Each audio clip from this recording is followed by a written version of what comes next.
I'm happy to talk about Sage. It really has been a life changer for us. Our team, we're a bunch of finance nerds. We get really excited. New York City.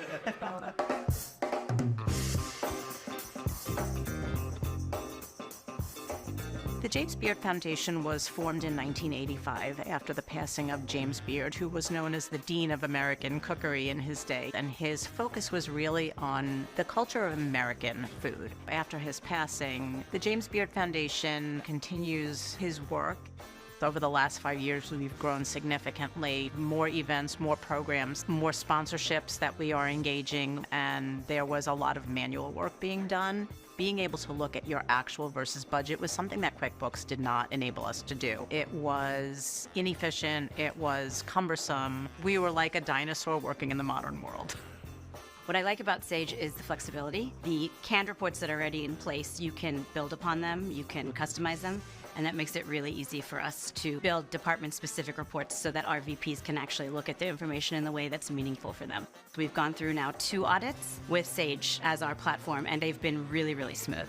As an event is finished, we know now if X amount of people come at this rate, this is the staffing model that we need to now prepare for. It makes it so much easier for budgeting. Everything is at our fingertips, and the output is that everybody truly understands how the business is running.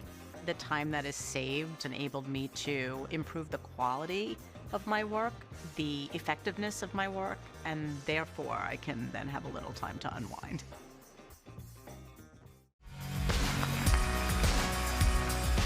Thank you, Eva. Thanks, everybody, for being here. It's always a pleasure to be in front of you once again this year.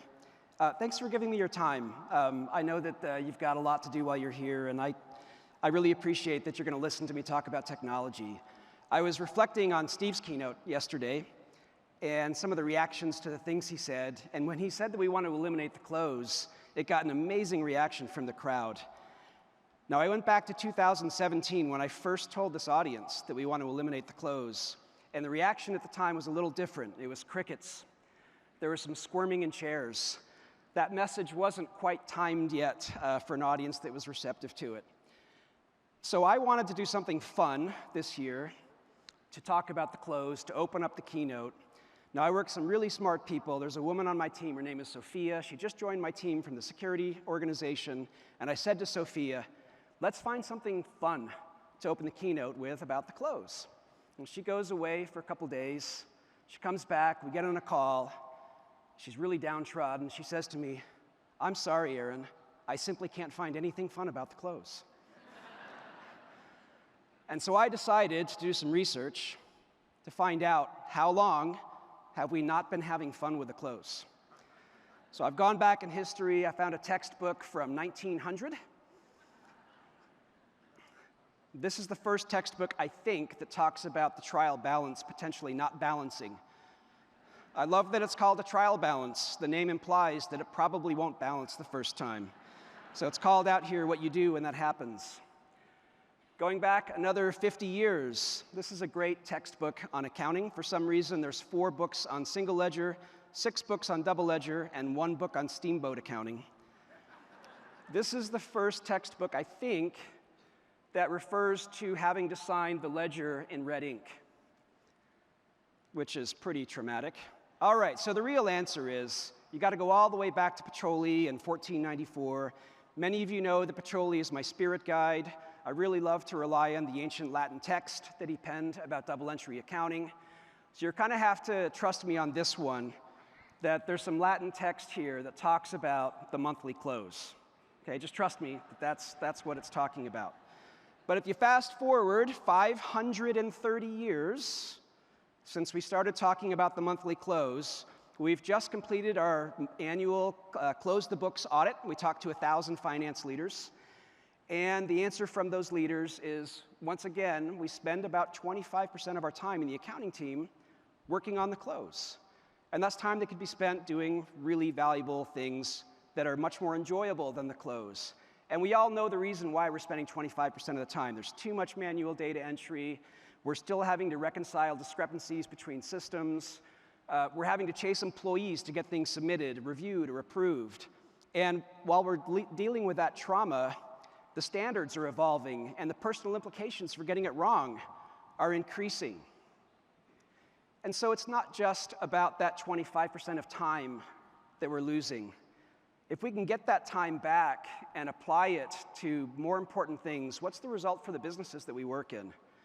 So I found out a few months ago that one of my favorite research organizations, a company called CB Insights, became an Intacct customer. And I'm always thrilled with a business, when a business that I use and that I love starts to use Intacct. So I dug in to see what was happening with them, and I found some really extraordinary things about what happened after they implemented Intacct. Just quickly here, when did I fall in love with CB Insights? When I got their first newsletter, and it was signed by the founder, I love you. That is the greatest marketing gimmick of all time, I think. So I talked to their controller, a guy named Jonathan Burke, and what he told me was that prior to implementing Intacct, it was a 60-day close. It was a soft close because they couldn't actually ever close revenue. They honestly did not know what their cash position was going to be. They couldn't really make decisions. But after the implementation, they got that 60-day soft close down to a 3-day hard close. And they spent all of that time working on cash. And so what were they able to do? They got their DSO down 10 days. That's a lot of cash that they were able to bring back into the business. With that focus on cash, they were able to create a cash forecast going out 13 weeks that they actually had confidence in. And ultimately, that's the answer that Jonathan told me, is it led to confidence in the business that they could make these decisions. And so when you talk about creating strategic impact, the result of this is they had the cash and they had the confidence to launch a new product. So any of you who are CB Insights customers out there, Yardstick exists because they got the close down from 60 days to 3 days. So we've got loads and loads and loads of customer stories. We've got an archive of them, and I decided, well, let's go through the archive and see if we can find any other stories about the strategic impact of getting the close down. Well, the answer is that that's what they all say. Every single user story, customer story that I went through, almost 100%, they all talk about getting the close down and what the implication has been to their business. We've got aircraft operators. We've got, what else do we have here? We've got Olympic organizations. We've got dentists. I think we've got some utility companies. We've got chiropractors and the YMCA. We went through a period of time where we put bad puns into the customer stories. I love this. Sage Intacct, the backbone of the back office for a chiropractor. Good one. So all of these talk about getting the close down to 3 days, 6 days, whatever. None of them say getting rid of the close. And so Steve showed you yesterday what our plan to do that is. We're going to put all of our investment into converting the work of accountants into this continuous activities of continuous accounting, where we're capturing all data in real time, accounting for it in real time. Continuous assurance, where we're pairing that real-time data with real-time confidence. And now, having solved those two problems and freeing up your team and giving them real-time confident data, continuous insights, where they can make faster, smarter decisions. And we're making two big technology bets to accomplish this. And they're no secret to this audience. AI, to drive all the automation that we need to drive that close down to 0 and then get rid of it. And the Sage Network, which is our way of connecting all of our customers across their ecosystems and to the AI services that are going to drive that automation. So I've got to do a little master class briefly here on AI, because it's going to be kind of important to understand the rest of the presentation. So we often talk about ML in AI ML, and we sort of throw these words around interchangeably, and we never really talk about what they mean. So I want to just briefly tell you what the ML means in AI ML. So it stands for machine learning, and machine learning essentially is the process of building AI. So a model, an ML model, is essentially a digital brain that's trained on data and then makes predictions based on what it's trained on. Data scientists are the people who design those brains. They determine what data they need to train those brains to make the most accurate predictions. And then our AI engineers get involved, and they build the systems around the machine learning to enable the continuous training, the operation, the deployment. And humans are a really important part of the cycle because once we've deployed those ML models, humans are making those predictions. They're adding more data to the training data set. And they're telling us when the predictions are wrong, or they're filling in gaps when we can't make a prediction. And so all that feeds back into making the machine learning models more accurate. So keep that in your minds because I'm going to refer back to this quite a bit through the rest of the presentation. So we've got to break down this continuous accounting into three areas, right? So when we talk about capturing data and accounting for it, there's three areas of focus for us. There's capture, that's automating data entry essentially. Account, where we're helping you to code the transactions for compliance, for statutory reporting, for financial reporting, and allocate, where we're helping you to use that data for management reporting. So I want to give you a little bit of a behind-the-scenes look at how we build AI, why we build AI the way we do to solve some of these problems, starting with accounts payable automation. So when we first started on this a few years ago, I really challenged the AI team, why are we not using something off the shelf? It can't possibly be that we can build this better than the AWSs of the world or the Microsofts of the world. And the answer they gave me was pretty straightforward. I should have known this. It's that those aren't designed for accounting workflows. It's not only that they're not accurate enough for what we need for accounting, it's also that they're not getting a lot of the information that we need for accounting. They don't understand the context around the data on the invoice, so they often don't know what to do with it. So we do start with those foundation models, but then what our team does is they build all of the follow-on models to solve the really tricky problems for accounting. We've got 24 models now that we've deployed just for reading and coding invoices. We've got a couple models that do nothing but identify who the vendor is. We've got models for understanding the structure of the line items, models to find hard-to-find values like, believe it or not, the total is really hard to find on an invoice. Off-the-shelf OCR is like 25 or 30% on that one. And then also, we've got to deal with tax and currencies outside of the US across the world, and so we need models to identify that. The other big part of this is that we're able to design models that are just for your business. So some of these models learn from the overall activity of the network, but when it comes to coding that invoice, we need a model that learns from your company, from the way you're set up, your chart of accounts, your dimensions, the way your team works. So we have 7 models that we deploy just for your team that do the tricky bits around the coding, which means that we've got tens of thousands of models now in production, most of which are designed for individual customers. So the result of all of that is that we now get 100% accuracy on the invoices we process for about 68% of the invoices that flow through the system. I want to talk about one of the inventions that we're really proud about. David Dixon mentioned this other day, and this is our digital fingerprinting technology. And so this is one of the patents that we filed in the last couple of years. Essentially what it enables us to do is once we've seen enough instances of the same vendor across the Sage network, we can develop a digital fingerprint for it that allows us to now achieve much higher degrees of accuracy when we scan that invoice. Now over the couple of years since we launched AP automation across the world, we've now tracked 60 million relationships. And for 40,000 of the unique vendors in the Sage network, we've been able to now create these digital fingerprints, leading to close to 98% accuracy when we see one of those vendors. So the key here is, as soon as we see at least 3 customers use the same vendor, we can create this digital fingerprint. And so the message to you is, tell your friends. Because if you've got 2 and you need 3, maybe that next customer that signs up for AP automation is going to be the 3rd that enables that digital fingerprint. So moving on to continuous assurance.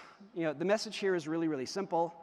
It doesn't do any good to have real-time data if it's not trusted. And so we make an equal investment in technology that assures the trust of the data flowing through the system. And just like continuous accounting, we break that down into 3 additional areas. Detect, where we have technology that monitors what's happening in the business to find exceptions and anomalies that need human review. Reconcile, technology that connects ledgers across your ecosystem to your banks and your vendors to continuously reconcile the ledgers between these businesses. And review. So once we have the doers turned into reviewers, we've got the technology to help those reviewers make better decisions. And so this is where Sage Network can play a really powerful part of this whole innovation story. If you think about how you onboard vendors today, it's a really crappy process. You're composing an email, you're sending a PDF form out to a vendor, you're probably chasing the vendor to finish that. You've got somebody trying to buy something in your company harassing you to get that vendor in the system so they can create a purchase order. You're manually doing a bunch of data entry. Often you're making mistakes, and those mistakes are costly. It can lead to compliance issues. It can open the doors to fraud if you've got the wrong information about that vendor. So there's a better way with the Sage Network. With the Sage Network, when you go to onboard that vendor, we'll automate the process for you. So we'll send out the email, we'll do the follow-up, we'll notify you when we've got the information. But the best part is that if we already have that vendor on the network, it's simply a matter of saying, yep, that's my vendor, add it to the network. And now you've got all of that data in an accurate way, but more important, we've now connected you to that vendor so we can reconcile your ledgers. Right, so you will always know in the relationship between you and your vendor if there's any discrepancies in the reconciliation. So going back to this digital fingerprinting, it's got great application for automating data entry. It's also got great application for detecting fraud. Now, we haven't released any of these services yet, but we've been building a number of AI services that are running on the network that we're using to experiment to find out, can we raise some flags when we see things? And we're looking at things like, if this vendor claims to be from Acme Incorporated, and we've got an Acme Incorporated fingerprint, do the fingerprints match? We've collected information about their payment details, their contact information. Do those match? Do they seem a bit odd? Did it come from an email address that we know about? Right, so that same technology can be applied on the assurance side as well, and this is how we're pairing those investments. PO line matching, or PO matching, we talked about this yesterday. This is another scenario where I challenged the team. Why do we have to use AI? Why are we not just using rules? I know that's weird for a CTO to say, why are we using AI? We shouldn't be using AI. But the reality is, when you talk to the accountants that are doing PO matching, there's like an infinite number of things that they do across the different humans that do this. There's so many things that can be different that make it hard to match, and you need sort of the human instinct to do the matching. And so we have built those AI models that enable that. And this gets back to what I talked about with continuous assurance, where review and PO line matching is a huge part of review, comes into play. So we want to put AI into every product. We're super, super energized about it. We've been working on it for years. And I want to give you some reasons why we're so confident about that. So the first is that Steve gave me a lot of flexibility and a pretty good budget, thank you, Steve, about 5 years ago to build the team. And we went out recruiting this team with the same vision that I showed you. And it turns out, surprisingly to me, that accounting's pretty sexy to data scientists. They love how structured the data is. They love that the data has already gone through some controls, so it's trusted. And they love the idea that there's real problems they can solve. So we've built a big team. We've got close to 20 PhD data scientists now that have done a bunch of patents. And they're just really doing amazing things. But we've also built this great machine learning team that's building this great infrastructure to allow us to build those thousands of models. So the second reason is we're pretty smart about how we spend our money. We're not going out there and using our precious resources to build giant foundation models. That's a waste of time. We're building those small models that find the total on an invoice. We're building the models that help us to find out when a debit should be a credit. No, none of the big players are going to build that stuff, but when it comes to accounting, that's critical. And the third is we've been doing this for a while. We started that team back in 2018 actually. We've had AI in our products since not that long afterwards. And today, we're doing millions of AI predictions every single day. And as I said, we're managing tens of thousands of models in production. So if you go back to the early days of Intact, one of the things that we had to do was think differently about how we ship software. So back in I'm kind of embarrassed to admit, back in 2000, when we founded Intact, our big challenge was how do we ship software every week when today's accounting vendors are shipping software every 18 months?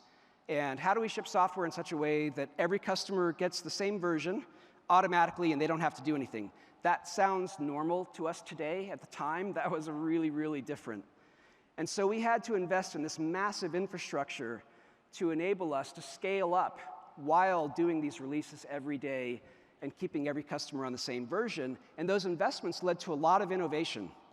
We wouldn't have custom dimensions in the product if we hadn't, in the early days, made those investments in this infrastructure. So if you fast forward to today in the world of AI, we've got a similar challenge. When we built outlier detection for the general ledger, I told the AI team, it's not good enough that we train the models once a week. The models need to be trained continuously. It's not good enough that we deploy a model that works for everybody. We've got to deploy models for each customer that learn from the way they're set up and that evolve with them as their businesses evolve. And that led to the creation of the infrastructure that we now use behind the scenes to do all of that machine learning. So I call it an AI factory. And fundamentally, what an AI factory is something that we can deploy to a customer, to the network, that is pre-built with all of the trust requirements in place. It's pre-built with all the automation requirements in place. It's got capabilities to do hallucination detection, model drift detection. It automates our quality assurance checks. It automates our process control checks like ISO 27001. But critically, it enables us to deploy these into a customer or into the network. When we deploy it into the network, massive accuracy improvements for things like reading data off of an invoice, determining a document type. When we deploy it into a customer, massive improvements in accuracy for things like coding a journal entry or doing outlier detection. Now, all of this depends on your trust of AI. It's the number one thing that comes back to us when we do research on customer adoption of AI, that the biggest barrier is trust. There's the ethical concerns, there's concerns about data privacy, data security. The biggest concern is, do I, as an accountant who has to be trusted in my business, trust this AI to do the job safely and competently? Because if it doesn't do it competently, I'm not going to use it, right? Because I'll lose my trust. And this is super, super important to us. And it's actually what enables us to build these capabilities. So what are we doing to keep your trust there? So 4 things. One of them I've already talked about. It's equally important to us that we invest in AI that automates as it is investing in AI that does assurance. I've talked about our AI factory that has all these pre-built mechanisms for automating the security checks, the quality checks, the hallucination detection, everything that we do to upgrade the level of trust in our models. I've talked about the research that we do. Now, if you look at all those data scientists, they're spending most of their time doing research on how to prevent and detect hallucinations. That's where most of the patent applications have come in the last year. And then lastly, I don't expect you to take my words for it. We've got to make commitments to you, and we've got to make those commitments public. So we have published our data and AI ethical principles. You can scan that QR code and go to the Trust and Security Hub where we've published this. But these are the rules that we abide by. These are the rules that guide our behavior and our decisions in the way that we build AI. We talked about big partnerships that we have with AWS and with Microsoft. Those are critical to helping us to go fast. But we're also really keen to work on the future of tech. It's important that as we make investments in AI, that our customers and our communities know that we're thinking beyond just the commercial impact. So we've done a partnership with Teens in AI, which is one of my favorite organizations. Teens in AI goes around the world to communities where there's teenage girls that are just underserved in education or digital access. They bring teachers, they train them on AI, and they do hackathons. And I get to judge these hackathons regularly, and they're just so inspiring, the stuff that they're doing and they're working on. We've got our partnership with Morehouse College in Atlanta. We don't have enough racial diversity in AI. And our investment in our partnership with Morehouse College is enabling us to get into the curriculum level, help them with their AI curriculum, their Gen AI curriculum. We build internship programs for them. But fundamentally, we want to make it an incredible experience for the young men at Morehouse to get that AI education. I've talked over the years about how as we do more with technology, us as technology vendors, we've got to take on more responsibility. Now, the way that translates to our partners and the way that I talked to them yesterday is the markets get bigger and you can make more money. For you, what that means is we can focus not just on helping your businesses to run better, but also on helping you to achieve your purpose. And so when I walk around at the conference and I get a little bit of chills sometime thinking about what we've done over the last 24 years, believe it or not, what gives me the most satisfaction is seeing what some of these great nonprofits are doing. And so what I want to do now is show you a video of a great organization in Atlanta called Operation Hope. Sage Intacct and the AI power platforms are really bringing sexy back to accounting.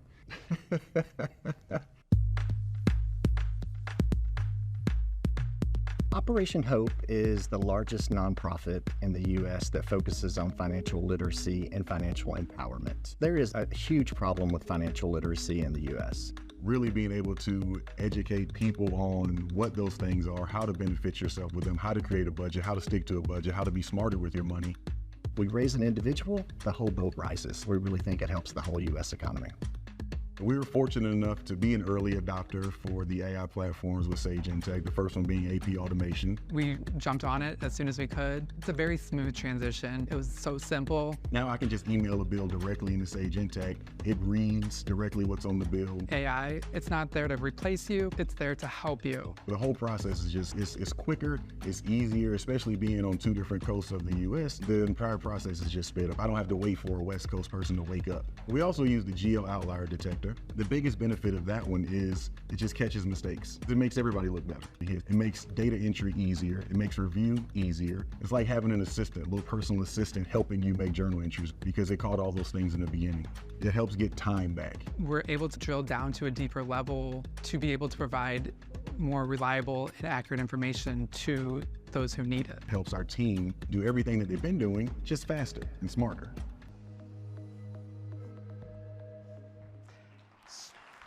So please help me welcome Michael Smith, the Senior Vice President of Accounting and Finance for Operation Hope, up to the stage. Mike. Thank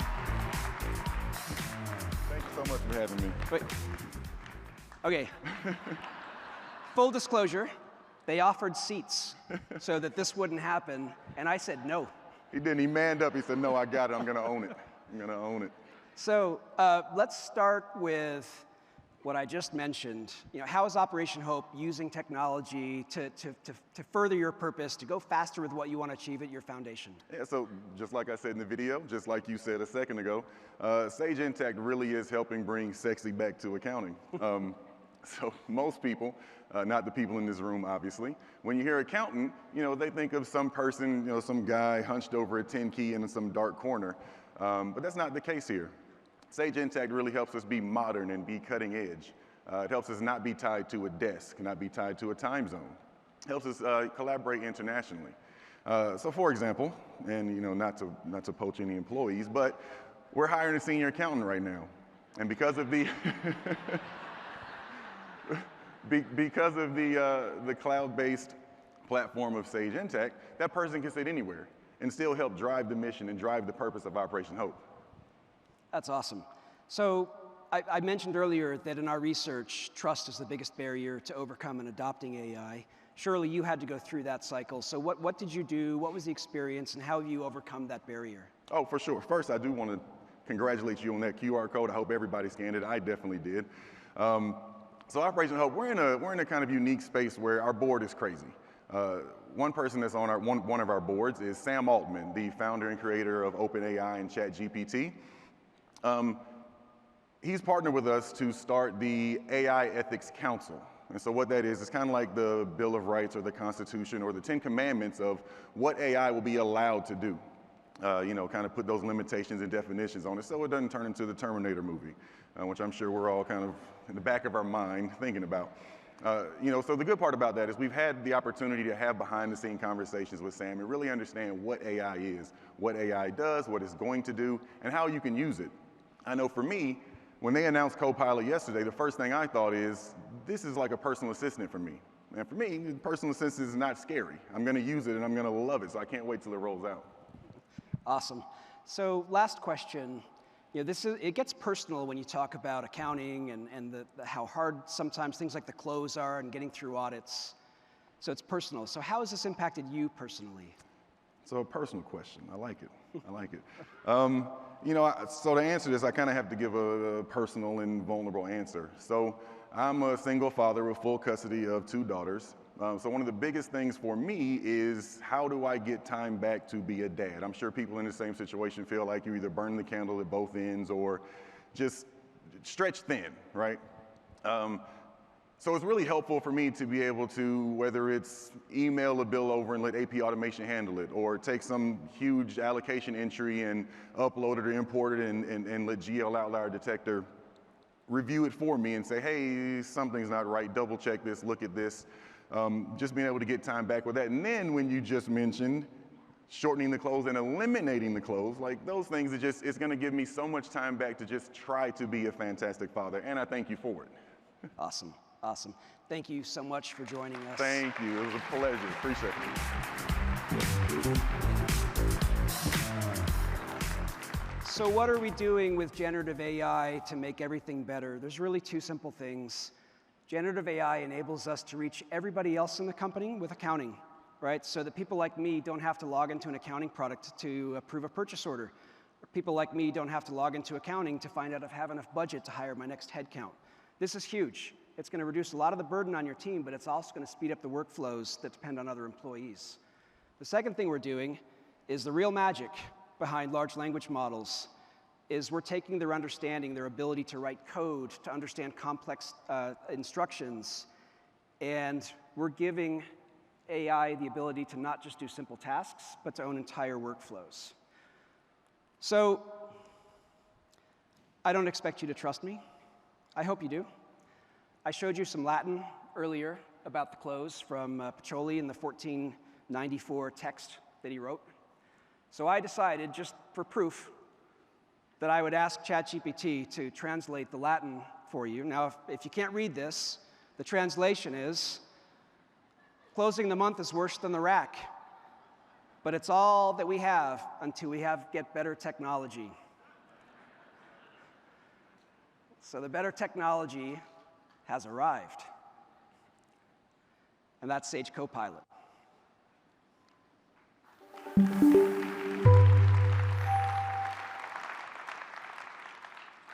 You all were thinking I wasn't going to do a demo. So I'm going to take you through a number of scenarios and things we're working on with Copilot for Intact. And hopefully you'll see throughout how it addresses continuous accounting, assurance, and insights. So let's first delve into continuous accounting. So imagine that your AP clerk logs into Intact, and they've got a nudge from Sage Copilot. Copilot's been working behind the scenes while the AP clerk has been away. And Copilot wants the human to come in and review what Copilot's been doing. And so in this case, Copilot's processed 15 invoices. And the AP clerk can take a look at the invoices that were processed, can take a look at the details if they want, or if they have the confidence that Copilot's giving them, they can simply approve. But also, Copilot is chasing other employees to get the approvals that they need to move invoices through the processing process. And so here you can see that Copilot's reached out to a number of employees to get them to approve. It's gone on to create purchase requests for invoices that are ready to pay. And of course, it'll give you a list of the payment requisitions it's created and give you that opportunity to review them before they're approved. The real power comes in when Copilot detects something that requires a human to do some review. So in this case, an invoice has arrived from SA Art Info, I think that is, for an amount that's outside the bounds of what they normally get from this vendor. And so Copilot is offering to help the accountants to review that invoice. So we click Review, we go to the invoice, the accountant takes a look, and what the accountant's going to do here is say, you know what, I need somebody in marketing who's did this purchase to take a look at this and confirm that that amount is okay. And here Copilot's saying, yep, I'll do that. Now they're on vacation today, so I'll get to them tomorrow. And they know that from Sage HR, by the way. So this one's a little tricky and courageous. I'm not going to sit here and tell you that AI is perfect, makes 100% accurate predictions. If AI shows any hint of not being perfectly confident, we need a human to get involved. So in this case, Copilot is saying, you know, I got this invoice, not sure I coded it correctly, I couldn't see the total, it was smudged. So I need a human to come in and take a look at this invoice, look at what I did, review it, make changes if you need to. So we're making the changes here. We're going to go ahead and save it. Now remember what I told you about our AI factory, how this feedback now gets into the loop and is now included in the next training run, so the models are going to get more accurate the next time.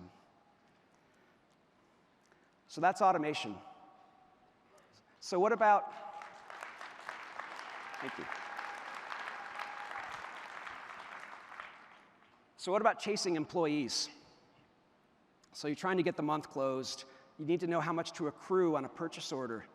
And so you're reaching out to somebody in marketing to say, hey, are we going to get invoiced for the rest of this PO this month? So actually, Copilot's going to go out to teams to find that marketing person because we don't want them to have to log into Intact. This is the best way to reach them. And Copilot's going to provide some assistance to the marketing lead here. Hey, here's the last invoices. I actually think, based on the history, you should go ahead and accrue the remainder of the purchase order. And the marketing person, given that information, can just say, yep, please go ahead and accrue that much. Simple, but a heck of a lot easier for that marketing person than in the old way of doing this. What about getting timesheets in on time? That's a burden for a lot of people in this room, always chasing employees to submit their timesheet. Well, we already have AI that can do the timesheet for you, right? That's in Sage Intelligent Time. But how about getting the employee to just review that and say, yep, it's okay, I approve? Well, in this case, Copilot is nudging that employee, taking them into Sage Intelligent Time, and actually verifying something. I don't see any billable time Friday afternoon. Now, I went into Sage HR, and I can see you took time off Friday afternoon. Can you just confirm so I know we're not missing some billing? And of course, the consultant who's got the billable time can simply confirm that. And then Copilot is going to ask for an approval. And that's going to get submitted to the finance team so it can be billed.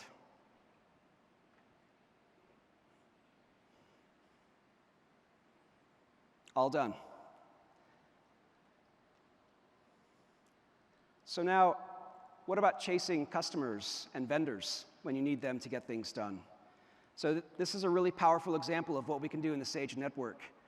So now imagine that you've sent a digital invoice, an e-invoice, to one of your customers. It's a large invoice. It's going to affect cash flow if you don't get it paid on time.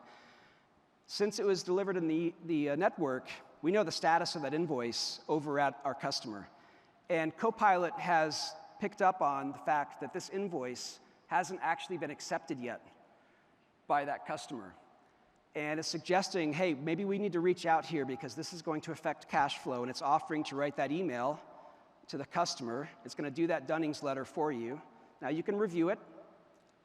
You can save that as a template for future emails if you want. But Copilot's doing that work for you.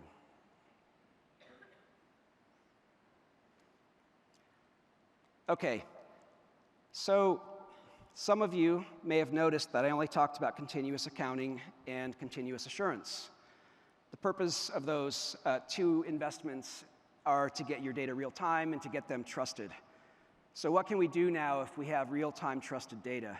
I want to take you back to what David showed you yesterday with our cash flow forecasting capability. So this is amazing AI that helps us to look into the future to predict when customers are going to pay and then to build that into a cash flow forecast. This is great technology. Imagine this in the hands of Copilot that can look at this every 5 minutes. It can look at it continuously. And if it detects that something's changed in the forecast, it can reach out to the CFO, who probably is in Teams, and say to that CFO, hey, I just realized the cash flow forecast change. This is good news. You got more money. You're going to have more money than you thought. So let's talk about what we do with that. And so we give the ability to the CFO to click that link that takes them into Sage Planning, Sage Intacct Planning, where we can now start to model out what to do with this cash. And so the CFO is asking Copilot, what are some options that I can do with this? And this is just back and forth. It's kind of helping the CFO get to some answers. Well, one of those suggestions is, hey, you've been doing a really good job with sales and marketing. It's super efficient. Put the money in there, and it's going to drive future revenue. And so the CFO wants to model that, and Copilot is helping. So clicking that link there, we're actually going to go into the model page for the revenue forecast and the sales forecast.